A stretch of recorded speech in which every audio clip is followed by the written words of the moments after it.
Satihotu Namo Buddhaya. Selamat malam Bapak Ibu, Saudara-saudari sedama. Senang sekali rasanya pada malam hari ini kita semua dapat hadir dalam Dhamma Sakaca Online Season 5 episode 22 yang diselenggarakan oleh KBTI Kresidenan Besuki melalui media Zoom dan siaran langsung YouTube. Ada pepatah mengatakan tak kenal maka tak sayang.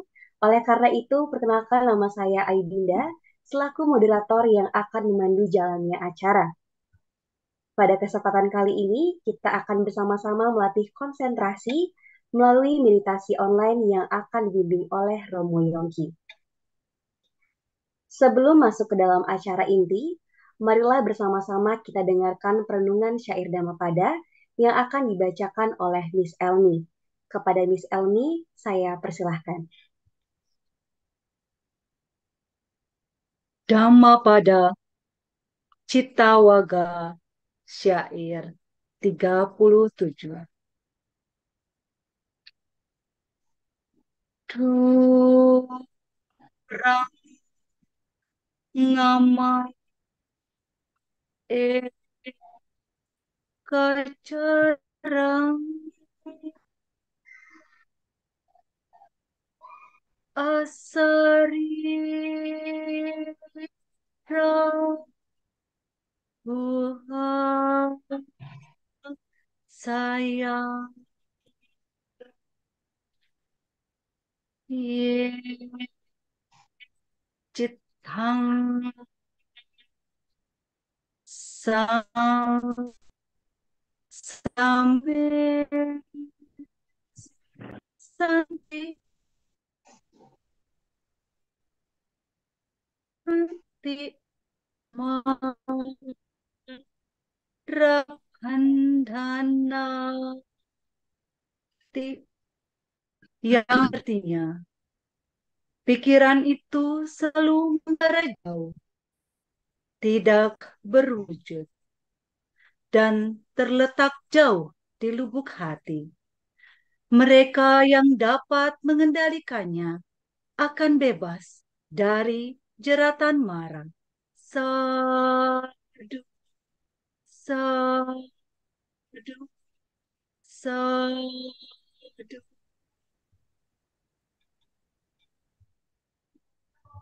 Baik, terima kasih Miss Elmi atas penyampaian syair Dhammapada pada malam hari ini. Marilah kita awali acara kita pada malam hari ini dengan melakukan penghormatan kepada Tiratana dengan membacakan nama Karapata. Bapak Ibu dimohon untuk bersikap anjali. Arahang sama sang Buddho Bhagawa Buddhang Bhagawantang Abiwa Demi Swakato Bhagawata Dhammo Dhammang Namasami Supatipanno Bhagavato Sawaka Sangho Sanghang Namami.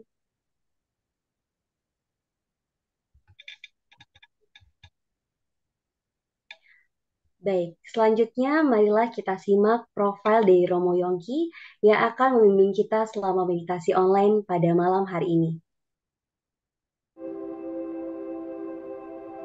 Rama Yongki adalah seorang praktisi meditasi yang telah 20 tahun mempelajari tentang meditasi.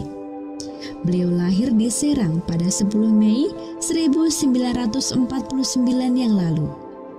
Saat itu, beliau mengenal meditasi dari seorang guru yoga, Swami Siwananda, dan kemudian melanjutkan latihan meditasinya pada Biku Caluwai Sujiwo di Wipasana Graha Lembang. Setelah itu, beliau melanjutkan pelatihannya ke meditasi Goenka. Dan sampai pada akhirnya bertemu dengan master meditasi Vipassana yang bernama Ujjanaka Biwamsa Sayadaw. Rama Yongki juga menjadi murid Kapia beliau di Myanmar. Dengan berlatih meditasi, beliau berharap agar semua umat Buddha mempunyai keyakinan yang tinggi terhadap Buddha Dhamma dan dapat mengerti Dhamma dengan lebih mendalam. Dan saat ini, beliau tinggal bersama keluarga tercinta di Tambora, Jakarta Barat.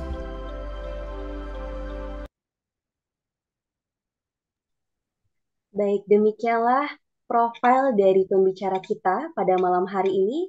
Untuk itu, mari kita sapa bersama pembicara kita, Romo Yongki. Namo Buddhaya, Romo. Selamat malam. Namo Buddhaya, Sukihontu, Namo Buddhaya, dan selamat malam. Salam sejahtera bagi semuanya. Semoga semuanya ada dalam keadaan sehat dan selalu selamat adanya. Baik, Romo. Untuk itu langsung saja saya persilahkan kepada Romo Yongki untuk memaparkan materi selama kurang lebih 40 menit. Dilanjutkan dengan praktek meditasi selama kurang lebih 20 menit, Romo. Baik, baik. Ya, mari sebelumnya mari tanamkan dahulu pada pancakanda kita, pada jasmani kita, demikian juga pada batin kita, unsur-unsurnya, dengan perasaan-perasaan kita,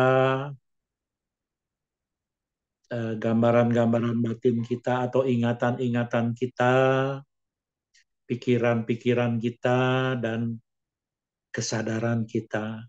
Mari pancakanda kita isi dengan pamoja cita, rasa gembira, rasa enjoy, dan rasa rileks yang sangat-sangat dalam agar memunculkan rasa bersyukur dan ikhlas pada apa yang terjadi pada pancakanda kita. Dan saya akan membacakan wandana sebagai penghormatan pada Guru Agung kita, Sang Bhagawa, Sang Buddha. Namo tassa bhagavato arahato sama sambuddhassa. Namo tassa bhagavato arahato sama sambuddhassa. Namo tassa bhagavato arahato sama sambuddhassa. Ya, terpujilah Sang Bhagawa, Namo Buddhaya. Ya, mari kita semua teman-teman yang ini pertama kali saya mengisi di Dhamma TV ini, di Jember Dhamma TV, yang sesungguhnya saya kalau ini langsung ke link dari Dhamma TV Dhamma, ya Dhamma TV, yaitu dengan yang dikelola oleh Bante senior kita, Dhammawi Cahyo. Artinya saya yang tadi dijelaskan pada saat saya berlatih serius dengan Bante Chaluai, maka salah satu di situ ada seorang Bante senior, yaitu Bante Dhammawi Cahyo yang selalu memperhatikan saya. Ini berada di Lembang, di Vipassana Geraha. Nah, inilah saya merasa mendapatkan kehormatan bisa mempunyai kontribusi dengan Bante senior kita, Bante Dhammawi Cahyo. Ya, dan saya mengucapkan namaste Bante bila Bante melihat ini, dan saya sangat menghormati Bante. Baik, sekali lagi selamat malam pada semuanya. Yang sesungguhnya saya ini lebih dikenal dengan Romo Meditasi, karena mungkin satu-satunya Romo yang lebih atau Dhamma Dutas yang lebih fokus ke meditasi. lebih banyak ke meditasi sebagai pelayan lah, pelayan meditasi di khususnya dari Magabudi, karena saya adalah dari Majelis Magabudi. Tapi sesungguhnya saya ini adalah yang melayani semua meditasi, bukan saja di di bagian komunitas Magabudi atau linknya dari KBTI, tapi di semua sampai ke luar ya, di misalnya ada retret-retret di mana, dan saya juga diminta untuk sebagai jadi pelayan melayani. Karena sesungguhnya saya sendiri adalah lebih banyak menjadi kapia dari guru-guru meditasi dari luar yang datang ke Indonesia. Di samping saya juga melayani, di samping itu juga saya menjadi kapianya. Baik, kita langsung saja ke malam ini dengan acara meditasi ini. Sesungguhnya yang diajarkan oleh Buddha adalah hanya dua macam meditasi. Yang satu adalah meditasi yang disebut meditasi konsentrasi, atau lebih tepatnya meditasi samatha dengan satu objek sebagai objek pemusatan pikiran kita, yaitu dengan konsep yang kita atur sendiri. Biasanya banyak orang yang melakukannya dengan anapanasati, dan terus-menerus pada objek ini sebagai objek dari konsentrasi dan sebagai konsep kita. Yang ini disebut samatha, atau hasilnya adalah ketenangan, kedamaian, dan mungkin yang dikejar oleh banyak orang dengan konon katanya jana-jana gitu loh. Yang nomor dua adalah meditasi yang diketemukan oleh guru agung kita, yaitu melalui Vipassana, atau yang tertulis di Tiga Nikaya nomor 22, yaitu yang berjudul Mahasati Patana Sutta, atau di Majjhima Nikaya nomor 10 dengan judul Satipatthana. Nah, inilah yang malam ini saya berusaha untuk sedikit menjelaskan tentang meditasi yang kedua ini, yaitu meditasi pandangan terang. Mungkin saya rasa di Jember Dhamma TV ini adalah sudah banyak yang mengerti, atau sudah banyak yang pakar-pakar atau romo-romo atau bante-bante yang menjelaskan tentang meditasi, juga meditasi Vipassana. Dan di sini sepertinya saya mungkin yang paling terbelakang ya menjelaskannya. Baik, saya akan menjelaskan bagaimana meditasi Vipassana ini yang dilakukannya dengan objek yang realita, objek yang sesungguhnya objeknya adalah batin dan jasmani kita. Nah, demikian ini semua dijelaskan di Mahasati Patana Sutta, atau di Digha Nikaya nomor 22.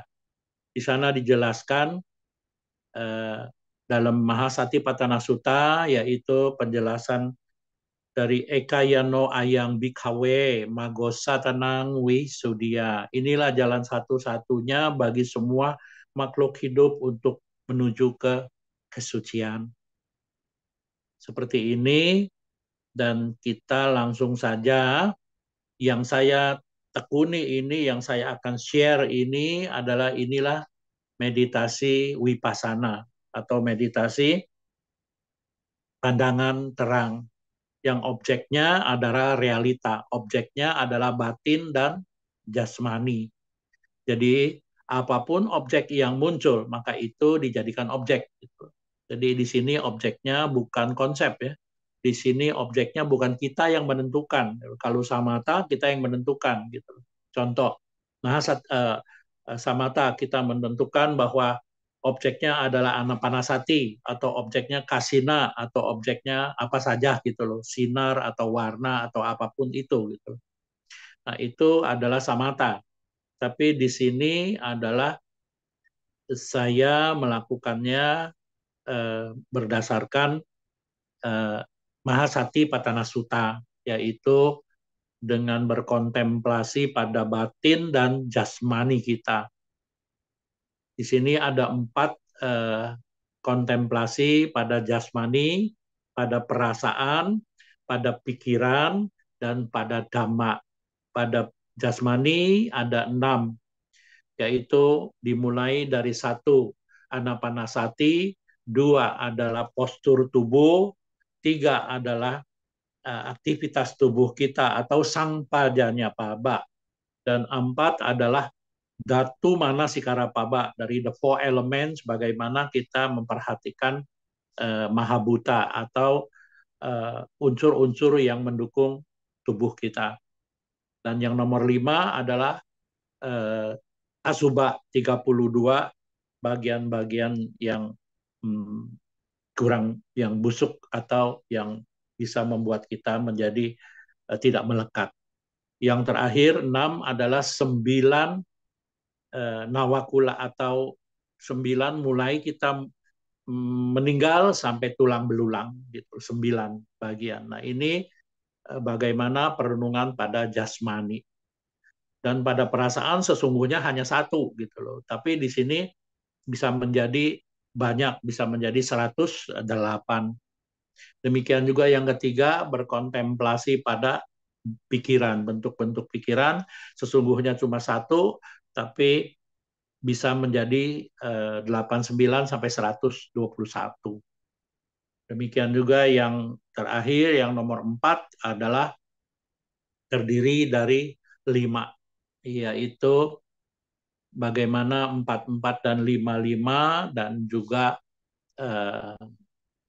67, yaitu bagaimana dengan kita memperhatikan pancakanda kita, pancaniwarana, 4 kesenyataan mulia gitu loh. Demikian juga yang 7 faktor pencerahan. Itu ini sangat penting ya. Jadi tapi di sini saya terus terang melalui silsilah dari Mahasi Tradition. Jadi Mahasi Tradition ini adalah seorang biku yang senior yang kita semua tahu sebagai pemimpin di konsili ke-6 yang bekerja sama dengan Mingun Siado, yaitu seorang Tipitaka Dara yang terjadi di konsili ke-6, dimulai dari 1954 sampai 1956. Dan sebelumnya juga sudah terjadi, dimulai dari konsili ke-5, pada saat itu silsilahnya dari Jagaro Siado, itu semuanya turun sampai ke Minggun Jetawon Siado dan langsung masuk ke diterima oleh Mahasi Siado.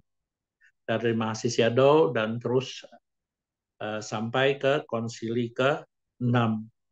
Dan Mahasi Siado sendiri sudah menulis buku sebanyak 76 judul buku yang ditulis oleh Mahasi Siado. Dan Mahasi Siado silsilahnya mengajarkan pada satu murid utamanya, ya salah satunya yaitu yang mengajarkan saya, yaitu Ujanaka Biwangsa Siado, yaitu Chami Siado, yang langsung membimbing saya, dan inilah yang saya sekarang share di sini. Baik, kita langsung saja, bukan menjelaskan kenapa kita meditasi, tapi saya langsung ke teknik-tekniknya saja. Nanti kalau ada pertanyaan-pertanyaan, kita baru melakukan discuss atau diskusi setelah ini. Baik, kita langsung saja untuk bagaimana kita mengarahkan ya, bagaimana host kita atau moderator kita, Sis Ayu. Halo. Iya, baik Romo.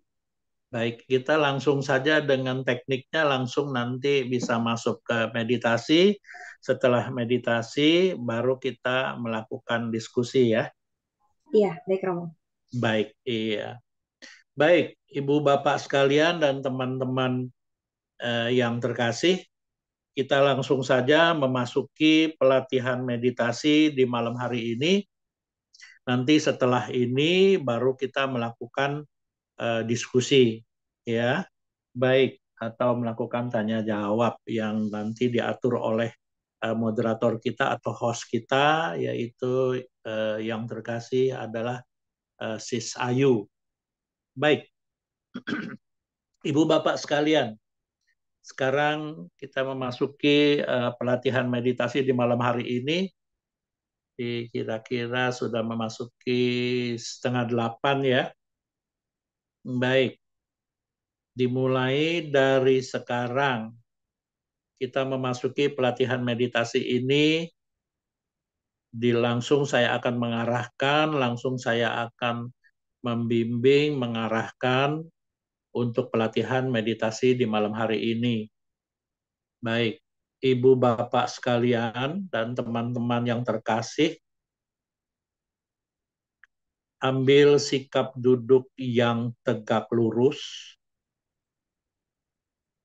Kalau memang sedang duduk, lakukan postur duduk dengan baik. Tegak lurus, satu garis. Perhatikan dari ubun-ubun sampai tulang ekor satu garis. Tegak lurus.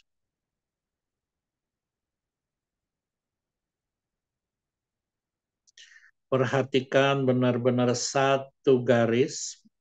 Bawa konsentrasi Anda, pusatkan pikiran Anda pada satu garisnya postur duduk Anda. Dorong terus-menerus dengan usaha dan daya upaya yang kokoh, kuat, stabil, dan konsisten. Yang ini disebut wirya. Wirya. Dengan kokoh, kuat, stabil, dan konsisten, mendorong sati Anda muncul atau mindfulness Anda muncul, mengetahui postur duduk Anda, mengingat bahwa postur duduk Anda satu garis, tegak lurus, dan menyadari postur duduk Anda dan mengetahui, merasakan. Inilah sati atau mindfulness, menusuk tepat dalam pada postur duduk Anda, tidak hanya di permukaan, seperti batu masuk ke dalam air, jadi tidak mengambang, menusuk pada satu garis. Anda benar-benar mengetahui, merasakan, menyadari, dan mengingat adanya objek postur duduk Anda satu garis. Didorong oleh wirya yang kokoh, kuat, stabil, dan konsisten. Anda benar-benar mengetahui. Untuk lebih tajam lagi, maka Anda boleh sebutkan dalam hati. Duduk, duduk, duduk. Begitu Anda menyebutkan duduk, Anda benar-benar mengetahui, mengingat, merasakan, menyadari postur duduk Anda. Dan Anda juga bisa melakukan penyeimbangan. Kalau terlalu tegang, Anda bisa melakukan pengenduran dengan mindfulness, mengetahui, merasakan betul-betul. Kalau kurang kuat, Anda bisa melakukan lebih kuat lagi karena didorong oleh daya upaya dan usaha yang kokoh, kuat, stabil, dan konsisten. Untuk lebih tajam lagi, maka Anda sebutkan duduk, duduk, duduk. Dan ini dibantu oleh Dhamma Wicahya atau investigasi Dhamma. Anda benar-benar mengetahui, Anda sedang melakukan mindfulness. Dorong Anda benar-benar mengetahui, diikuti dengan sang pajanya. Tadi Dhamma Wicahya sama dengan sang pajanya, awareness. Anda benar-benar mengetahui dengan jelas perubahan-perubahan dari perhatian penuh Anda atau mindfulness Anda. Anda melemah, Anda mengetahui, menegang, Anda mengetahui dengan jelas. Perubahan-perubahan ini diwaspadai oleh sang pajanya. Sang pajanya benar-benar mengetahui faedahnya atau gunanya perubahan-perubahan ini, dan begitu mengetahui maka Anda dapat melakukan penyesuaian dengan kewaspadaan Anda, dan Anda benar-benar dengan jelas lagi masuk lebih dalam lagi mengetahui perubahan sehalus apapun pada objek yang Anda perhatikan. Sehingga bila muncul, Anda menjadi terampil, Anda suka, Anda tidak melekat, Anda tidak suka, Anda tidak menolak. Inilah yang disebut asamoha sang pajanya. 4 sang pajanya Anda lakukan pengerahan di sini, yaitu sataka sang pajanya. Anda mengetahui fungsi-fungsinya kewaspadaan ini. Kedua, sapaya sang pajanya. Anda benar-benar mengerti sesuai dengan seperti ini waspadaan. Tidak terlalu kuat, tidak terlalu lemah. Dan Anda lakukan dengan teknik yang betul. Inilah gocara sang pajanya. Anda lakukan dengan benar-benar diikuti dengan Dhamma Wicahya yang betul-betul jelas. Dan terus-menerus Anda sebutkan dalam hati, duduk, duduk, duduk. Sehingga perhatian penuh Anda, mindfulness Anda bagus, kewaspadaan Anda jelas jeli, dan Anda menjadi fokus hingga memunculkan konsentrasi saat ke saat. Saat ada perubahan sehalus apapun, konsentrasi Anda menusuk pada objek Anda, yaitu postur duduk Anda. Duduk, duduk, duduk. Sehingga tanpa Anda sadari, Anda sudah memasuki 4 faktor pencerahan, yaitu wirya, sati, sang pajanya atau Dhamma Wicahya, investigasi Dhamma, dan konsentrasi. Semakin kuat, semakin kuat. Ada perubahan sehalus apapun pada postur duduk Anda tahu dengan jelas. Anda tidak memaksakan, tapi Anda mengetahui dengan jelas. Sehingga tanpa Anda sadari, Anda menjadi terampil, Anda menjadi semakin fokus, Anda menjadi enjoy melakukannya, sangat mudah, merasakannya dengan jelas. Konsentrasi Anda semakin tajam, kewaspadaan Anda semakin jeli, mindfulness Anda benar-benar mengetahui kemunculan objek perubahannya dan lenyapnya jelas, usaha Anda stabil, sehingga Anda menjadi sangat terampil, Anda menjadi enjoy. Sesungguhnya inilah wujud dari piti. Semakin dalam, sehingga Anda menjadi tenang melakukannya. Karena Anda terampil, Anda enjoy, sehingga Anda semakin tenang, semakin tenang, semakin tenang. Maka sesungguhnya wujud dari ketenangan ini juga muncul, pasadi. Sehingga apapun yang terjadi pada objek, yaitu kemunculan objek dari postur duduk Anda mengetahui dengan jelas, muncul proses lenyapnya, juga yang mengetahui objek, juga mengerti dengan jelas, Anda mengetahui tegang atau tidak tegang, atau lakukan dengan lancar, atau gelisah, apapun perubahannya Anda mengerti. maka sesungguhnya dari objek sebagai objek dan yang sebagai subjek juga Anda mengetahui perubahannya, maka sesungguhnya inilah kestabilan dari perhatian penuh Anda, konsentrasi Anda, kewaspadaan Anda. Inilah yang disebut UPK. Maka sesungguhnya Anda sudah memasuki 7 faktor pencerahan, yaitu Sata Bojangga. Duduk, duduk, duduk. Demikian juga dengan objek lainnya, sensasi sentuhan-sentuhan dari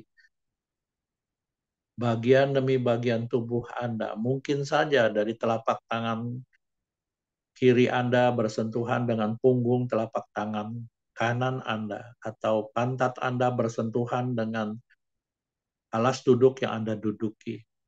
Juga memunculkan sensasi-sensasi Anda juga mengetahui dengan jelas. Untuk lebih tajam lagi, Anda boleh sebutkan dalam hati, sentuh, sentuh, duduk. Anda mengetahui postur duduk Anda, sentuh. Anda mengetahui sensasi sentuhan-sentuhan. Dan lebih dalam lagi, Anda boleh masuk pada sesuatu hal pada jasmani Anda yang tidak pernah berhenti bergerak, yaitu perut Anda yang selalu bergerak mengembung karena terisi udara, mengempis karena keluarnya udara. Kalau Anda kurang jelas, maka Anda boleh memegang perut Anda dengan telapak tangan.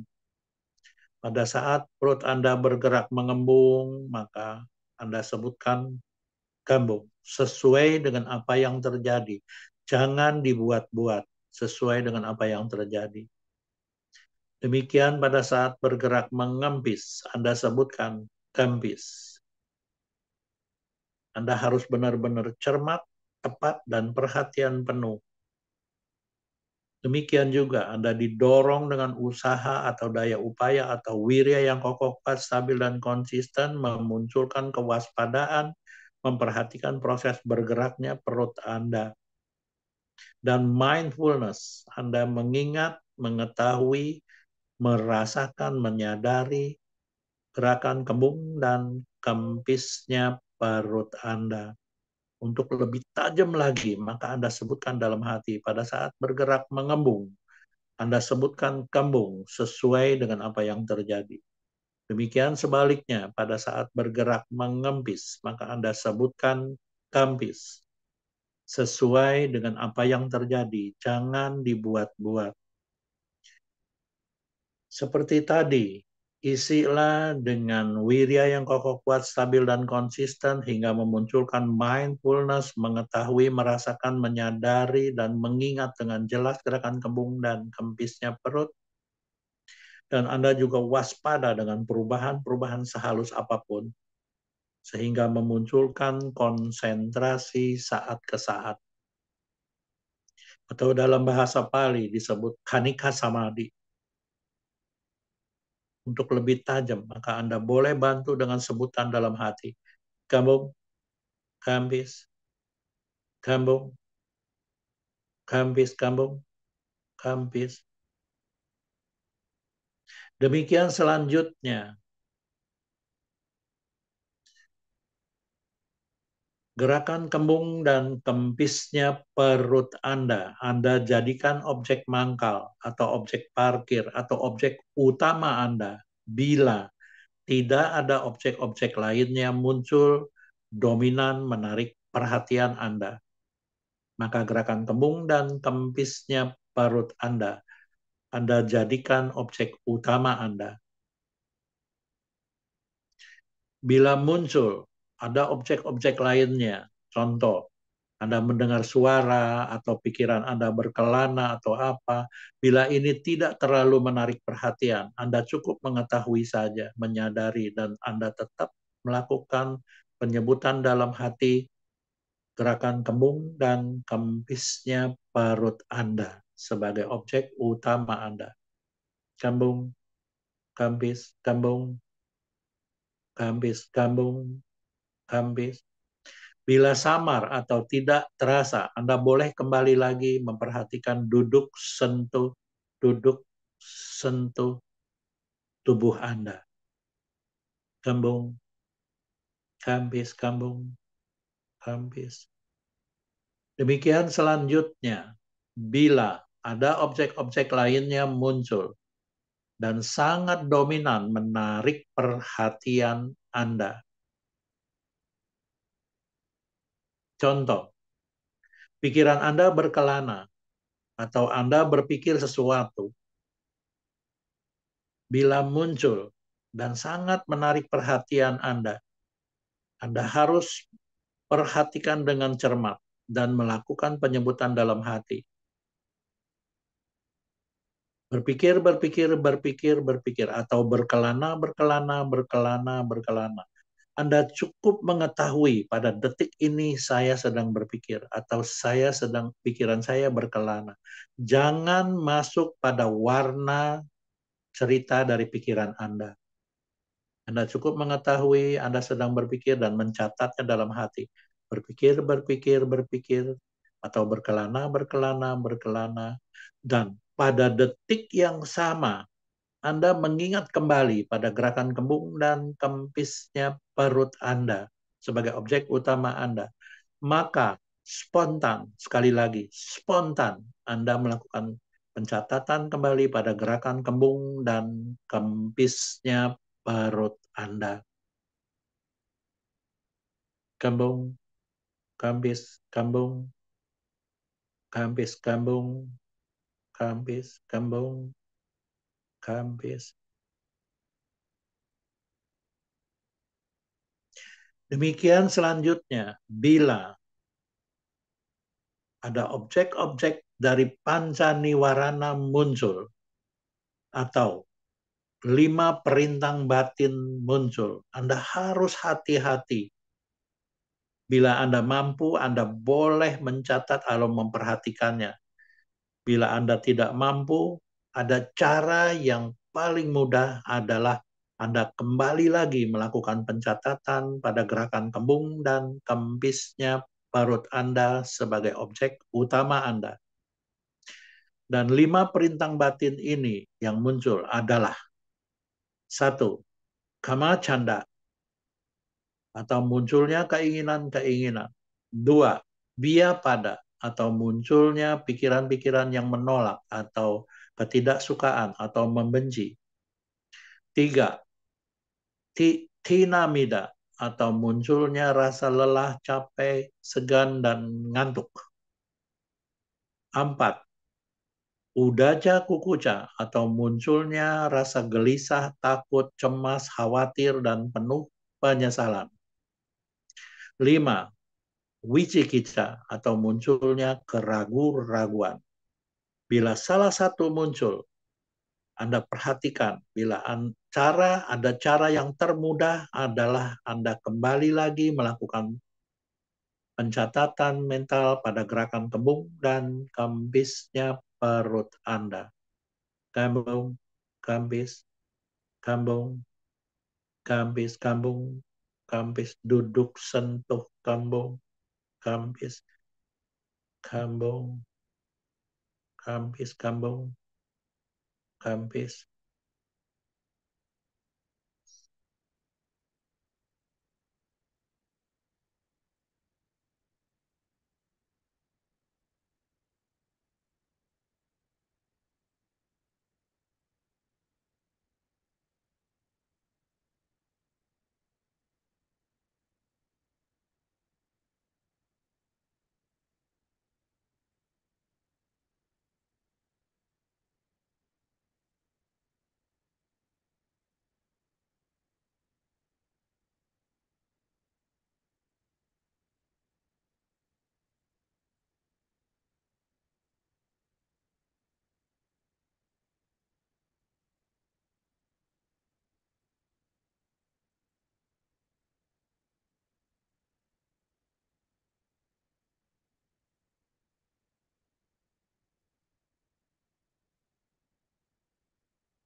Ya, baik.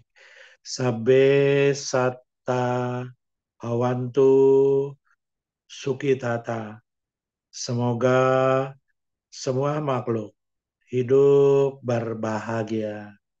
Sadu, sadu, sadu. Ya, meditasi selesai. Ya, waktu dan tempat saya kembalikan kembali kepada moderator kita atau pada host kita, Sis Ayu, silahkan. Baik, terima kasih Romo karena telah membimbing praktik meditasi kita pada malam hari ini. Semoga latihan meditasi hari ini dapat bermanfaat bagi kita semua. Selanjutnya, mohon izin Romo akan lanjutkan dengan sesi diskusi. Kami Baik, persilahkan, ya, kami persilahkan kepada Bapak Ibu yang ingin bertanya, dapat bertanya melalui kolom komentar Zoom atau YouTube, atau dapat langsung menggunakan fitur raise hand di aplikasi YouTube. Untuk itu dipersilahkan kepada para partisipan.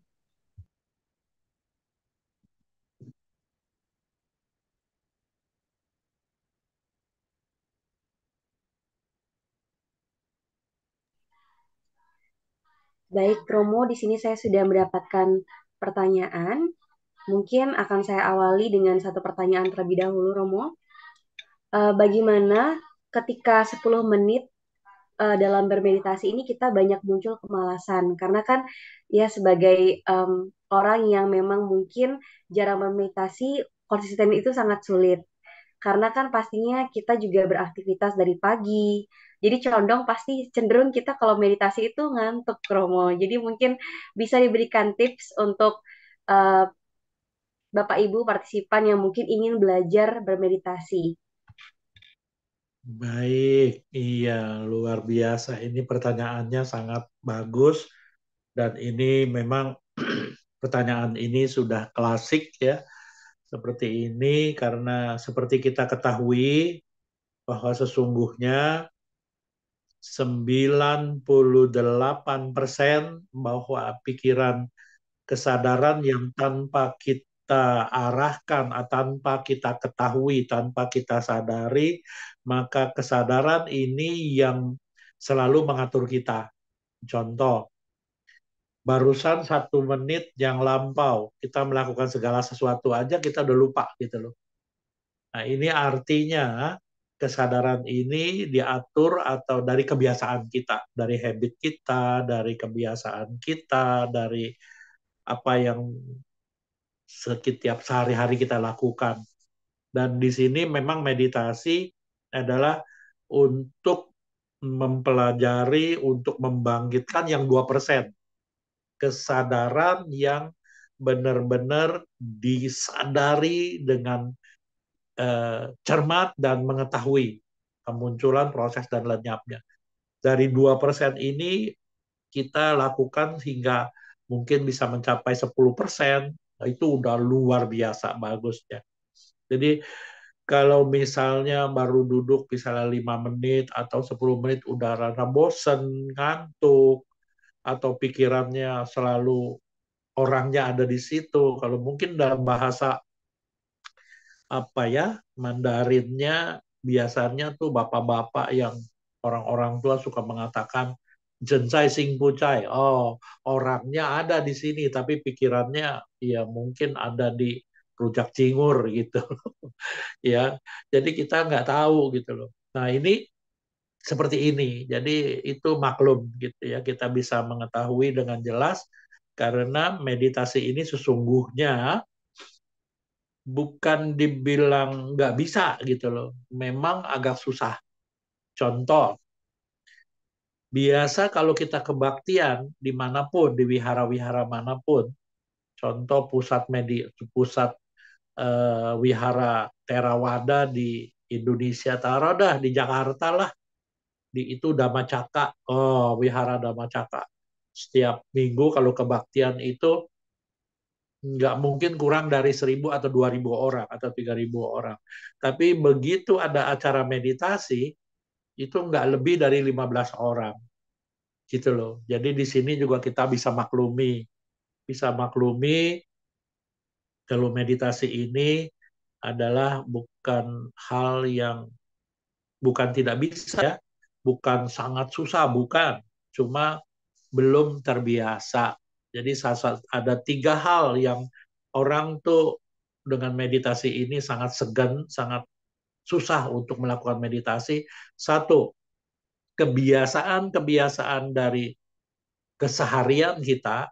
Dua, dari bagaimana kita tidak mengetahui tentang meditasi. Ketiga, dengan komunitas-komunitas yang biasa kita lakukan itu tidak ada hubungannya dengan meditasi. Dengan 3 hal ini, maka otomatis kita ke meditasi ini sangat sulit untuk bisa masuk dengan on gitu loh. Istilahnya on lah gitu loh. Jadi inilah, usahakan kita bisa masuk ke komunitas meditasi. Seperti dalam Manggala Sutta berbunyi, kalimat yang pertama yang Buddha ajarkan kita adalah asewana cak balanang. Tidak berasosiasi dengan orang-orang yang tidak searah dengan kita. Demikian juga di meditasi. Dan inilah jawabannya, agar kita benar-benar satu, mempunyai komunitas yang searah, yang bisa membawa kita ke meditasi, biar kebiasaan meditasi. Kedua, lakukan diri kita sendiri, belajar dan mengetahui tentang faedah-faedah, manfaat-manfaat meditasi.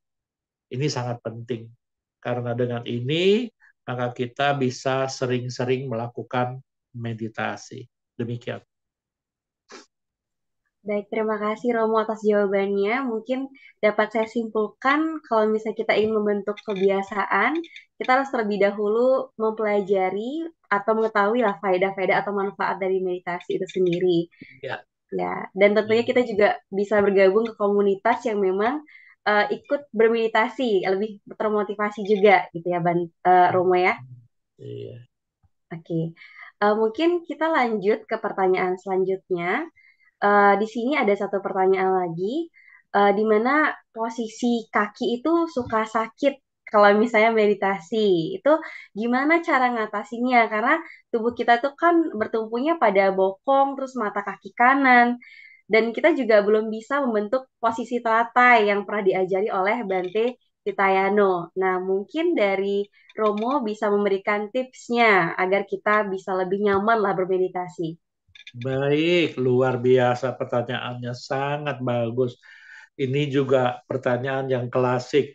Sesungguhnya meditasi formal ini dengan meditasi dengan postur duduk itu banyak macam. Ada juga yang full teratai, ada juga yang setengah teratai, ada juga yang Myanmar style. Myanmar style itu eh, kaki depan dan kaki belakang bisa diangkat gitu, tidak ada yang tertindih gitu loh. Ini postur-postur dari sikap-sikap duduknya gitu loh. Ada juga yang full teratai, ada yang setengah teratai, ada yang Myanmar style, bisa di depan bisa diangkat, yang belakang juga bisa diangkat paralel gitu loh. Nah, itu postur-postur duduk gitu loh. Baik. Dan tentang sakit ini juga seperti jawaban yang tadi. Kita harus lakukan dengan habit, dengan kebiasaan, dengan terus-menerus kita berlatih, sehingga kita mendapatkan suatu keterampilan. Seperti orang berenang. Orang belajar berenang, itu nggak bisa ujuk-ujuk bisa berenang gitu loh. Tapi harus sering masuk ke dalam kolam renang atau ke tempat kita berenang, dan baru perlahan-lahan kita berlatih berenang. Jadi meskipun kita tahu teorinya dengan jelas, kalau kita tidak melakukan prakteknya berlatih berenang, maka nggak mungkin kita bisa berenang. Demikian juga dengan meditasi. Maka kita juga harus melakukan sering, sekali, 2 kali, 3 kali, sekali tidak bisa, 2 kali tidak bisa, tapi mulai dengan durasi yang lebih panjang, 3 kali lebih panjang lagi, dan demikian seterusnya. Jadi nggak bisa ujuk-ujuk langsung bisa gitu loh. Kalau langsung bisa, ya artinya ini sangat murahan sekali gitu loh. Justru ini bagi kita sebagai pengikut penganut ajaran Buddha, maka meditasi ini adalah barang yang sangat langka, barang yang sangat eh, luhur sekali yang harus kita dapatkan. Karena inilah ajaran Buddha yang biasa diajarkan kita, yang harus kita lakukan tiga. Dana, sila, bawana. Bawana adalah pengembangan batin. Salah satunya di dalamnya adalah meditasi. Demikian. Baik, terima kasih Romo atas jawabannya. Di sini saya kembali membacakan pertanyaan yang dapat dari YouTube atas nama Tony Kresnan. Jadi pertanyaannya, selamat malam Romo. Tadi pada awal saya bermeditasi muncul perasaan sedih. Saya perhatikan kian lama kian berkurang. Bagaimana menurut Romo? Terima kasih. Mungkin demikian Baik, pertanyaannya Romo. Ya. luar biasa. Nah, ini adalah dari pertanyaannya bahwa kita bisa menilai bahwa Pak Tony ini sesungguhnya pemeditasi gitu loh. Ya, jadi artinya kalau seseorang yang sudah pernah meditasi dan biasa bermeditasi baru bisa memunculkan seperti ini gitu loh. Nah, inilah di teknik wipasana adalah apapun yang muncul pada objek, objek jasmani atau objek batin, maka yang kita perlu ketahui adalah mengetahui dengan jelas kemunculan itu dan kita tidak melekat pada yang kita sukai dan kita tidak menolak pada apa yang kita tidak sukai. Jadi di sini hanya mengetahui munculnya, prosesnya, dan lenyapnya. Artinya kalau dalam bahasa Bali disebut upada, titi, bangga. Jadi contoh, munculnya kesedihan. Maka kita sedih, kita tahu ini sebagai objek. Ketahui dia muncul sedih. Prosesnya kita ketahui. And then dia mulai lenyapnya kita ketahui. Bila kita ini lakukan dengan cermat, dengan diikuti dengan 4 sampajanya tadi, kita tahu fungsinya. Kenapa dia bisa muncul sedih? Kita tahu jelas. Maka kita harus melakukan dengan yang sesuai. Kalau kita perhatikan dengan jelas. Dia muncul sedih, kita tahu. Dia prosesnya sedih, semakin sedih, kita sadari itu semakin tidak terperosok, kita masuk ke dalamnya. Lenyapnya juga kita tahu. Dengan gocara sang pajanya, kita benar-benar berlatih dengan tepat. Jangan diikuti yang keempat, sang pajanya keempat. Asamoha sang pajanya tidak diikuti dengan suatu persepsi, dengan perasaan, dengan pikiran-pikiran yang mengikuti. Hanya mengetahui saja. Dengan demikian, apapun objek-objek itu, maka kita tidak terobsesi. Tidak yang kita sukai tidak kita melekati, yang kita tidak sukai kita juga tidak menolak. Artinya kita hanya mengetahui. Demikian juga bila muncul kesedihan, kita tahu. Demikian. Baik, terima kasih Romo. Semoga dapat menjawab pertanyaan dari Saudara Tony. Mungkin selanjutnya ada pertanyaan, metode yang tadi kita praktekkan ini itu lebih condong ke samadhi atau vipassana? Mungkin itu Romo. Baik, yang tadi saya sudah jelaskan bahwa ini lebih fokus ke wipasana. Seperti dalam Yuganada Sutta, mau masuk ke wipasana itu bisa melalui samatha ke wipasana. Demikian juga dari wipasana kita bisa mangkal jadi samatha. Demikian juga bersamaan juga bisa keluar masuk dari wipasana dan samatha.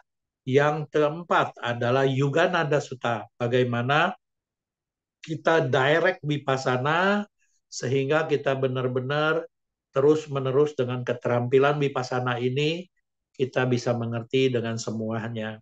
Dan sesungguhnya yang barusan kita lakukan langsung ke wipasana atau kalau dulu banyak orang mengatakan wipasana kering. Demikian. Baik, terima kasih Romo atas penjelasannya. Mungkin selanjutnya, ini ada pertanyaan, apa perbedaan sati dan sampajana?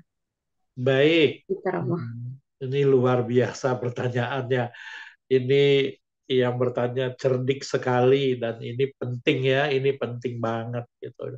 Sati adalah mindful, benar-benar dia menyadari, mengetahui, mengingat dan benar-benar merasakan kemunculan dari objek. Sekali lagi, kemunculan dari objek, dia mengetahui, dia mengingat, dia merasakan, dia menyadari, dan dia menyeimbangi bagaimana dia menghadapinya, kelebihan atau kurang. Nah, itu sati. Contoh, kita mengkonsumsi cabai rawit. Nah, begitu kita menggigit cabai rawit ini, kita merasakan pedas. Kita benar-benar mengetahui itu pedasnya. Mengingat, merasakan, menyadari adanya pedas. Dan benar-benar kita mengerti dengan benar bahwa itu pedas gitu loh. Artinya kemunculan pedas kita tahu, prosesnya kita tahu. Begitu dia melemah kita tahu. Itu sati.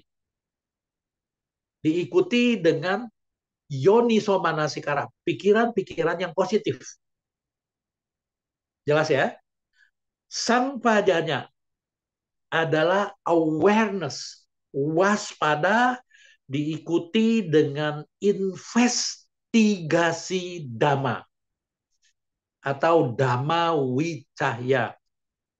Contoh, objek itu muncul, berproses dan lenyap. Dia mengetahui. Contoh yang tadi ada orang yang bertanya sakit. Bagaimana kalau sakit ini muncul? Dia tahu. Oh, ini sakit. Sati tahu. Kalau sang pajanya adalah dia mengerti perubahan-perubahannya.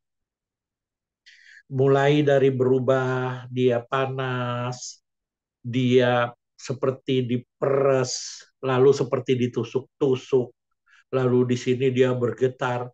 Mulai dia berubah, dari sakit tadi muncul gelisah.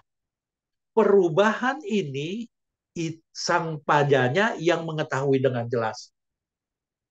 Demikian juga berproses terus perubahan-perubahan itu yang mengetahui adalah sang pajanya.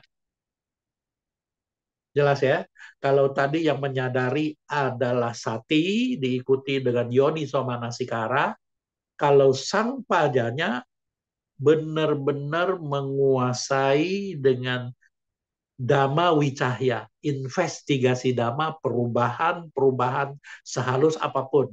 Dari sabawa lakana spesifik karakteristik dari objek yang berubah, dia tahu, dan general karakteristik dari si objek sebagai perubahan dari yang berkondisi, dia tahu, yaitu anicca, dukkha, dan anatanya. Di situ ada perubahan-perubahan yang tidak pernah berhenti, berubah. Dan yang kedua, di dalam perubahan itu kita tidak bisa mengaturnya dan tiada inti diri, maka yang mengetahui itu adalah sang pajanya. Jadi di sini mindfulness, di sini awareness, bekerja sama ini baru bisa memunculkan konsentrasi saat ke saat. Demikian. Baik, terima kasih Romo atas penjelasannya.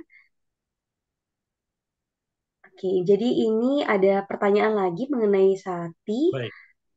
Eh, apakah bisa menghadirkan sati dalam kehidupan sehari-hari, misalnya di kantor? Seperti itu, Romo. Baik. Ini juga kalau meditasi kita berlatih. Kalau di kantor untuk kehidupan sehari-hari itu full praktek.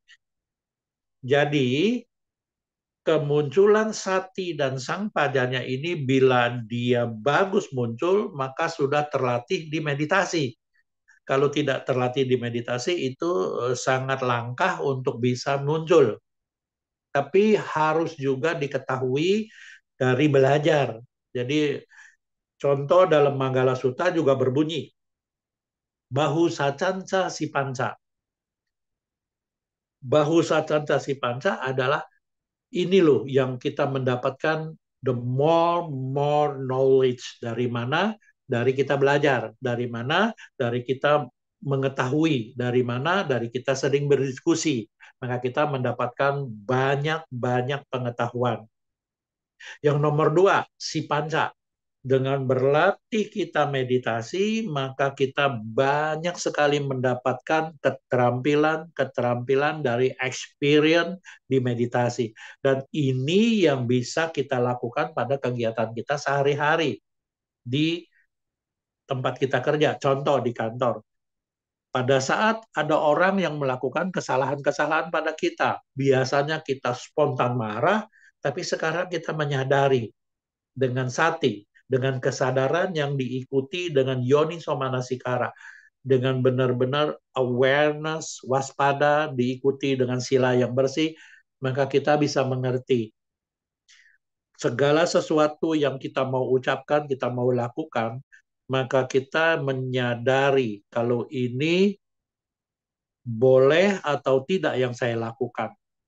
Ya, seperti ini. Jadi inilah yang harus kita latih sehingga prakteknya kita bisa memunculkan sati yang diikuti oleh pengertian benar yang positif dan waspada dengan konsentrasi baik, maka otomatis kita bisa melakukan dengan baik. Maka sati itu baru bisa muncul. Seperti yang dari Manggala Sutta tadi, the more knowledge dan benar-benar kita mempunyai experience sehingga didasari winayoca susikito. Kita benar-benar mempunyai sila yang bersih. Maka otomatis sati tadi bisa benar-benar muncul dengan baik. Demikian. Baik, terima kasih Romo. Di sini ada pertanyaan lagi mengenai sati. Apakah sati itu harus diikuti yoni somana sikara atau bisa sati yang buruk? Artinya kebencian yang full atau loba yang full. Misalnya kita melihat makanan favorit kita. Mungkin seperti itu pertanyaannya, Romo. Baik, baik. Ini luar biasa, pertanyaannya juga bagus. Sati adalah harus biasa diikuti dengan yoni no manasikara. Jadi kesimpulannya begini, seorang konsentrasinya tajam, seorang benar-benar bisa menyadari bahwa dia melakukan pengarahan yang jelas banget. Kalau itu tidak diikuti dengan yoni somanasikara, maka di situ ada loba, dosa, dan moha. Ya, jadi sati sesungguhnya tidak bisa diikuti dengan loba, dosa, dan moha. Kalau ada sati muncul, maka yoni somanasikara sebagai pembackup-nya. Demikian. Baik, terima kasih Romo. Di sini ada lagi pertanyaannya, kalau misalnya kita sering meditasi, apakah kita itu lebih terampil untuk jadinya itu nggak bosan? Karena kan kalau misalnya kita bosan, pasti kita pengennya itu megang telepon, nonton, dan cari aktivitas yang mungkin bikin batin kita itu nggak bosan lagi, yang merupakan niwarana. Nah, itu bagaimana pendapatnya Romo? Baik, ini benar-benar harus kita lakukan. Jawabannya iya, karena meditasi melatih membangkitkan 7 faktor pencerahan, yaitu 4 tadi yang saya katakan, wirya, sati, sangpadanya atau dhamma wicaya atau investigasi dhamma, dan konsentrasi. Begitu 4 muncul, maka iti muncul, suatu kesukaan atau keterampilan muncul, inilah yang benar-benar positif. Begitu muncul, maka kita menjadi tenang. Kita bisa berpikir dengan positif. Dan yang terakhir, yang nomor 7 adalah apapun yang terjadi pada batin dan jasmani kita mengerti, kita jelas. Maka inilah yang disebut pandangan benar. Yang sesungguhnya 7 faktor pencerahan ini harus kita bangunkan terus-menerus. Dan cara mempraktekannya adalah dengan meditasi. Jadi begitu kita meditasi kita terampil, maka kita senantiasa membangkitkan 7 faktor pencerahan yang dalam Sata Bojangga berbunyi demikian, ada kalimat yang berbunyi demikian.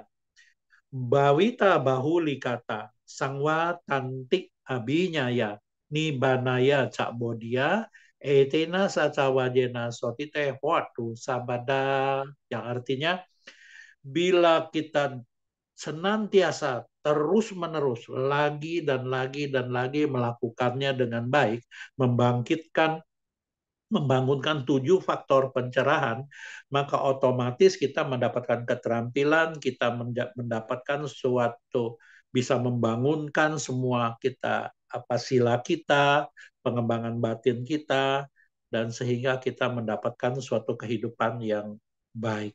Demikian. Baik, terima kasih Romo. Ada lagi pertanyaan mengenai metode metabawana. Apakah itu perlu dibarengi dengan metode yang tadi yang sudah dijelaskan, atau itu kita terpisah sendiri? Gitu. Mohon pencerahannya, Baik, Romo. baik.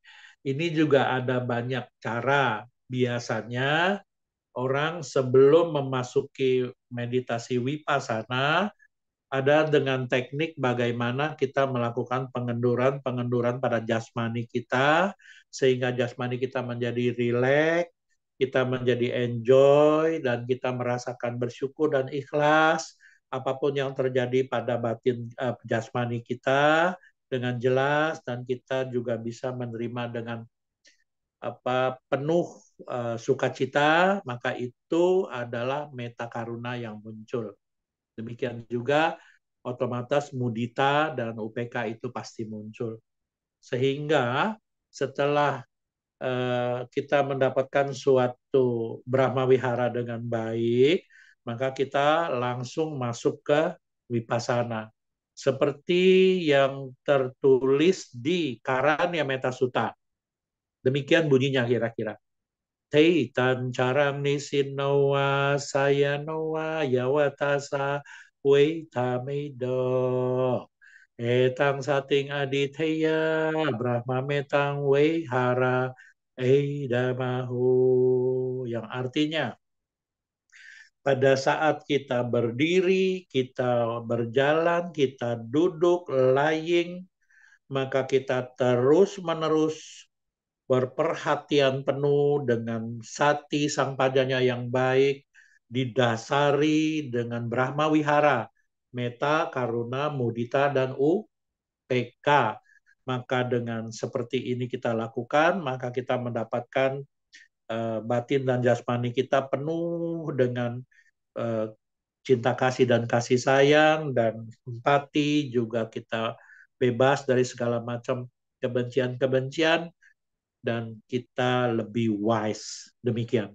Jadi kesimpulannya, lebih bagus kita membuat batin jasmani kita mendapatkan suatu relaksasi yang baik, dan kita masuk ke vipassana dengan baik ini. Jadi kita lebih mudah sekali melakukannya. Demikian. Baik, terima kasih Romo. Di sini sudah ada 2 pertanyaan, tapi saling berkaitan satu sama lain. Jadi yang pertama itu bagaimana praktik untuk umat awam? Apakah hanya duduk tenang atau kita amati pernafasan? Dan apakah bisa praktik tanpa teori, ya Romo? Artinya tidak perlu belajar apa itu sati, kemudian niwarana, dan langsung praktek ke meditasinya. Apakah bisa meningkatkan body pakya dhamma? Mungkin sekian Wah, Romo. baik. Ini luar biasa pertanyaannya. Body pakya ini kalau tanpa kita belajar kan kita nggak tahu gitu loh. Yang artinya sesungguhnya ajaran Buddha ini benar-benar kita boleh mau praktek dulu boleh, mau belajar dulu boleh, mau berbarengan juga boleh, nggak masalah. Tapi yang terpenting kita harus terus-menerus secara konsisten melakukannya. Itu baru kita bisa mendapatkan Biasanya contoh, kalau tadi dikatakan Bodhipakya Dhamma. Oh, Bodhipakya ini adalah 37, banyak. Kalau kita nggak belajar, bagaimana kita mengetahui adanya 37 Bodhipakya? Ya, yaitu kalau saya biasanya mengatakan adalah nomor telepon dari guru agung kita atau nomor telepon Buddha, yaitu 444 5578 yang jumlahnya 37. Nah, kalau kita nggak belajar, bagaimana kita bisa tahu yang 444 itu apa, yang 55 itu apa, yang 78 itu apa, gitu loh. Jadi di sini belajar juga harus, gitu loh. Dan praktek juga, berlatih meditasi juga harus. Tapi boleh boleh ada orang yang melakukan belajar dulu, ada orang yang melakukan apa berlatih meditasi dulu, silakan yang mana aja, tapi sesungguhnya usahakan kedua-duanya kita mengkonsumsinya sehingga kita menjadi terampil dan kita juga banyak pengetahuan. Demikian. Baik, terima kasih Romo. Di sini ada pertanyaan yang menarik juga. Apa sih tolak ukur meditasi kita itu berjalan dengan efektif, Romo? Apakah kita lakukan setiap hari atau mungkin kita lakukannya setiap 20 menit sehari atau bagaimana, Romo? Baik. Nah, ini juga pertanyaannya luar biasa. Jadi jawabannya adalah ada 5 berlatih meditasi yang benar. 1, dengan durasi yang panjang. 1. Ini penting, ya penting. Kalau kita sudah terampil dengan 15 menit, maka lakukan jangan kurang dari 15 menit. Usahakan lebih dari 15 menit. Mungkin aja bisa 20 menit atau setengah jam. Itu lakukan semakin kuat, semakin panjang, semakin panjang, semakin panjang. Ini dalam bahasa Pali disebut Cirakala Bawana, melakukan meditasi dengan durasi yang panjang. Nomor 2 adalah konsistensi, terus-menerus setiap saat atau setiap hari kita lakukan, jangan bolong-bolong. Dalam bahasa Pali disebut nirantara bawana. Yang nomor 3 adalah pada saat kita meditasi, kita lakukan dengan teknik yang betul, jangan asal-asalan. Semua objek yang muncul kita mengetahui.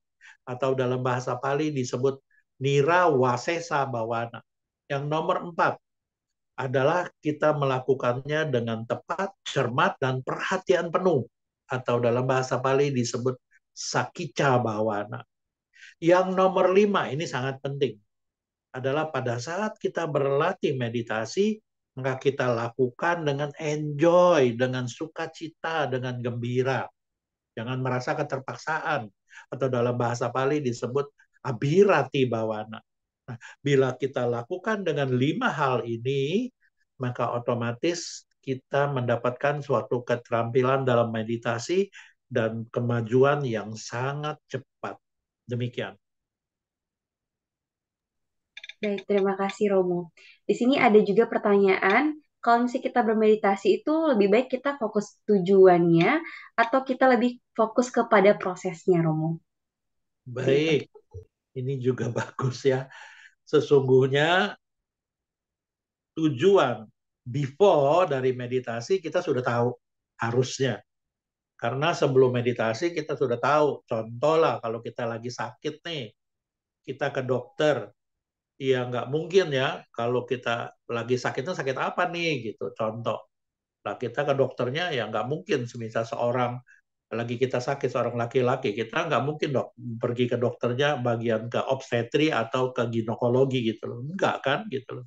Jadi kita harus tahu dulu, harus mengerti dulu tujuannya apa. Kita loh, kita meditasi ini tujuannya apa nih? Kita mau mendapatkan kesaktian atau kita mau mendapatkan eh, mengeliminasi kekotoran-kekotoran batin kita atau kita mau mendapatkan kesaktian gitu loh. Jadi kita harus tahu dulu tujuannya dan setelah itu baru kita meditasi dengan teknik yang benar. Demikian. Baik, terima kasih Romo. Ini ada satu pertanyaan lagi.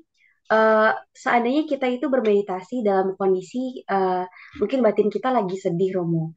Nah, apakah itu tuh sebenarnya diperbolehkan dengan harapan kita itu bisa tenang, lebih tenang lah pikirannya. Tapi dalam kondisi mungkin batin kita tuh lagi sedih atau pikiran lagi kacau seperti itu, Romo. Baik, baik. Jadi di sini juga kembali lagi, kalau orang mau latihan meditasi, namanya latihan ya. Nah, latihan meditasi adalah kita sendiri sudah harus siap dulu gitu loh. Kalau mental kita dalam keadaan yang seperti ini, sedang sakit, sedang sedih, sedang merana, maka kita benerin dulu si merananya ini, si sakit, si sedihnya ini. Atau kita mendapatkan suatu eh, arahan-arahan dari teman atau dari pakarnya, nah baru setelah kita terkondisi jasmani dan batin kita baik, baru mulai bermeditasi. Demikian. Baik, Jadi terima nggak bisa kasih. ujuk-ujuk ya kita lagi sedih, kita lagi merana, atau kita lagi segala sesuatu lagi. Contoh lah kalau orang lagi stres, suruh meditasi, oh, habis lah acak-acakan gitu. Ya, Demikian. Romo. Ya. Iya. Baik, terima kasih Romo atas penjelasannya. Semoga dari sesi diskusi ini bisa bermanfaat juga bagi Bapak Ibu dan mungkin menjawab pertanyaan atas sesi diskusi kita tadi. Mungkin di sini ada request juga Romo sharing pengalaman latihan di hutan dan mungkin wihara yang berkesan gitu Romo. Mungkin bisa sharing juga ke para partisipan yang ada di sini. Iya, jadi ya kembali lagi kepada kita sesungguhnya kalau ini pun bertahap ya. Jadi sesungguhnya kalau kita belum mempunyai dasar yang kuat, kita ujuk-ujuk masuk ke dalam hutan dan kita lakukan mengikuti suatu pembimbing orang hutan di hutan yang terampil lah. Itu sama juga membuat kita jadi menderita gitu loh. Karena kita sendiri tidak mempunyai keterampilan gitu loh. Jadi demikian sebaiknya kita lakukan dahulu yang terdekat dan yang termudah bagi kita untuk melakukannya. Jadi jangan ujuk-ujuk kita masuk ke dalam hutan gitu loh. Contoh seperti saya, ya, kembali lagi saya pertama-tama maka saya secara nggak tahu mengikuti terus gitu loh. Salah satunya yaitu Bante senior kita, yaitu Bante Dhamma Wicahyo.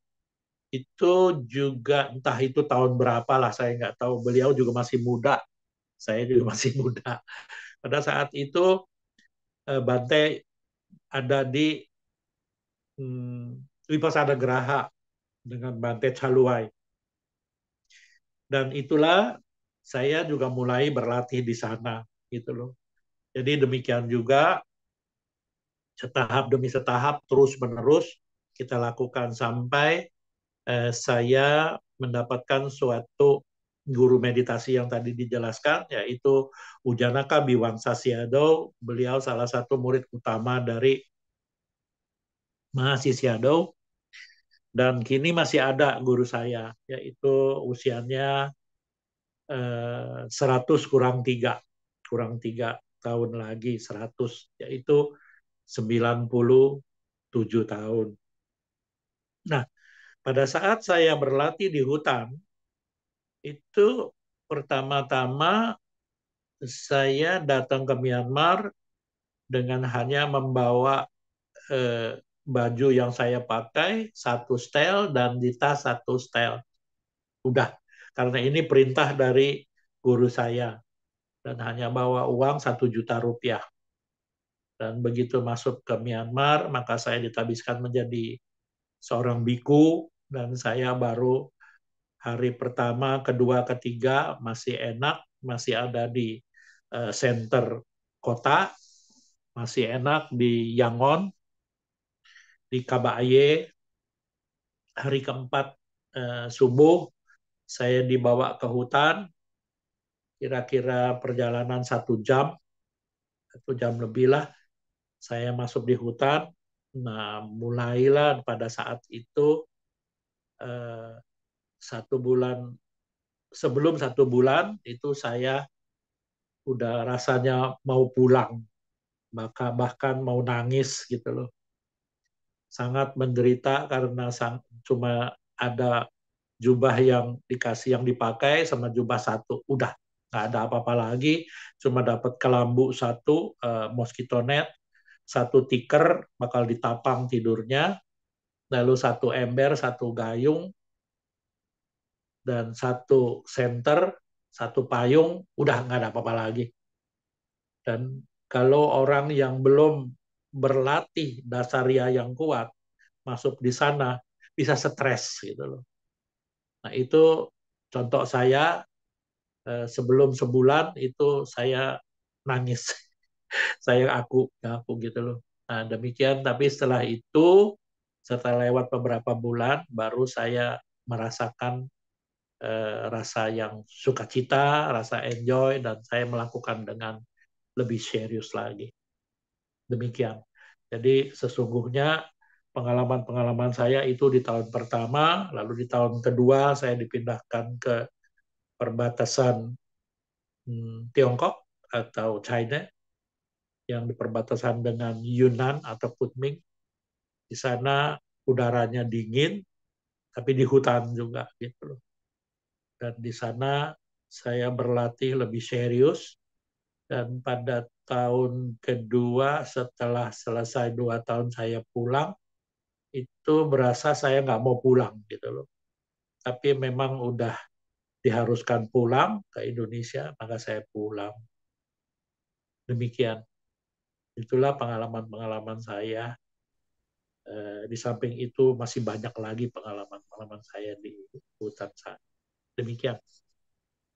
Baik, terima kasih Romo. Semoga pengalaman dari Romo dapat memotivasi Bapak Ibu yang hadir pada acara malam hari ini. Mungkin sebelum saya akhiri, saya persilahkan kepada Romo Yongki untuk memberikan closing statement serta harapan Romo untuk kita semua dalam latihan bermeditasi. Baik, baik. Jadi dari saya hanya benar-benar yang saya harapkan adalah lakukanlah mencari komunitas yang searah dengan kita, yang suka dengan meditasi. Dan jangan berasosiasi dengan orang yang tidak suka dengan meditasi. Boleh berteman, tapi kalau berasosiasi usahakan sedikit jauh. Itu yang pertama, karena komunitas adalah sangat penting membentuk kehidupan kita. Kalau kita mau meditasi, harus mengikuti orang yang bergaul dengan orang yang suka meditasi. Dan kedua, ubahlah kehidupan kita, lakukan segala sesuatu dengan apa yang diajarkan oleh guru agung kita dengan 3 hal, yaitu lakukan kebajikan-kebajikan yang baik, yang sesering mungkin, terus didasari dengan etika yang baik atau menjaga sila, dan senantiasa berlatih meditasi secara konsisten dan dengan durasi yang kita jaga. Dengan melakukan 3 hal ini dengan baik, maka kalau kedepannya kita berlatih meditasi dimanapun, itu pasti mendapatkan kemajuan yang baik. Demikian. Baik, terima kasih sekali lagi saya ucapkan kepada Romo atas pemaparan materinya, serta Bapak Ibu yang sudah menyimak dan mengikuti praktek meditasi dengan sangat baik. Untuk selanjutnya, marilah kita melimpahkan jasa kebajikan kepada para leluhur, sanak keluarga, dan semua makhluk yang berhubungan karma dengan kita. Semoga dengan jasa kebajikan ini dapat membantu para leluhur dan sanak keluarga kita agar berbahagia. Untuk itu, saya mohon kepada Romo Yongki untuk memandu pelimpahan jasa pada malam hari ini. Baik, iya. Eh, agar supaya kita semua melakukan dengan baik, maka mari kita melakukan, dan saya akan membacakan dalam bahasa Pali. Ya, baik. idang me punyang asawaka yawahang watu idang me punyang maga palanya nasa pacayo watu idang me punyang ni banasa pacayo watu. Inilah aspirasi-aspirasi yang kita lakukan.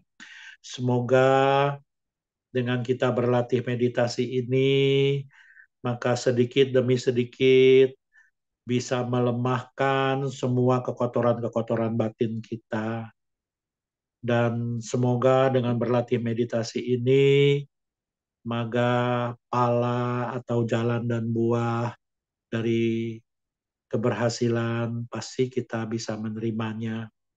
Dan yang akhirnya tujuan yang terakhir yaitu nibbana bisa kita mendapatkannya. Demikian juga mari kita melimpahkan jasa-jasa kita pada semua leluhur-leluhur kita, pada semua sanak saudara kita, pada bapak atau ibu bapak kita, dan semua saudara-saudara kita, dan handai taulan kita, dan semua makhluk, demikian juga semua dewa, semuanya dalam keadaan bahagia. Imang no paunya bagang, mata pitu nanca, acarya nanca, sabasata nanca, sabamita nanca, sabanyati nanca, sabapeta nanca, sabadewata nanca, bajema. Sadu, sadu, sadu.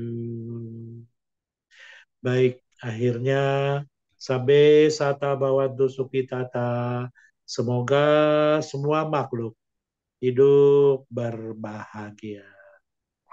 Sadu, sadu, sadu. Baik, itulah yang saya sudah lakukan aspirasi dan pelimpahan jasa. Baik, saya kembalikan kepada host atau moderator kita, Sis Ayu, silahkan. Baik, terima kasih Romo. Bapak Ibu, marilah kita tutup acara pada malam hari ini dengan bersama-sama membacakan nama Karapata dan bersikap Anjali. Arahang Sama Sang Buddho Bhagawa Buddhang Bhagawantang Abhiwademi Swakato Bhagawata Dhammo Dhammang Namasami Supatipano Bhagavato Sawaka Sangho Sanghang Namami. Marilah kita mengucapkan patana, sabe sata bawantu sekitata, semoga semua makhluk hidup berbahagia. Sadu, sadu, sadu.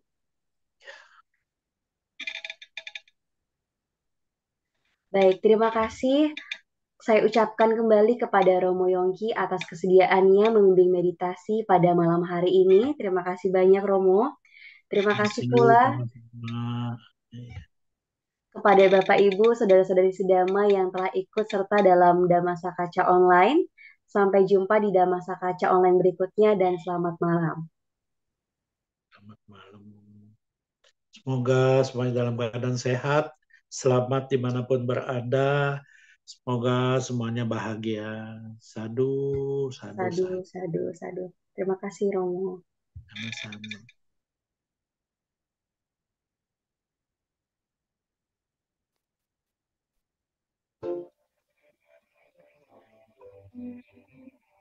Baik, berikut terdapat beberapa pengumuman, yaitu chanting pagi sore.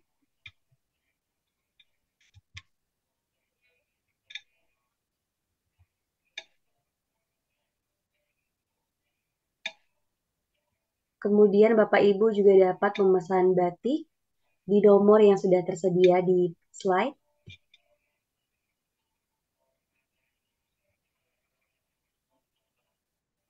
Berikut merupakan web www.kalyanamita.info yang berisi kumpulan jadwal dhamma online disertai tautan otomatis. Baik, terima kasih Bapak Ibu sekali lagi atas perhatiannya dan selamat malam.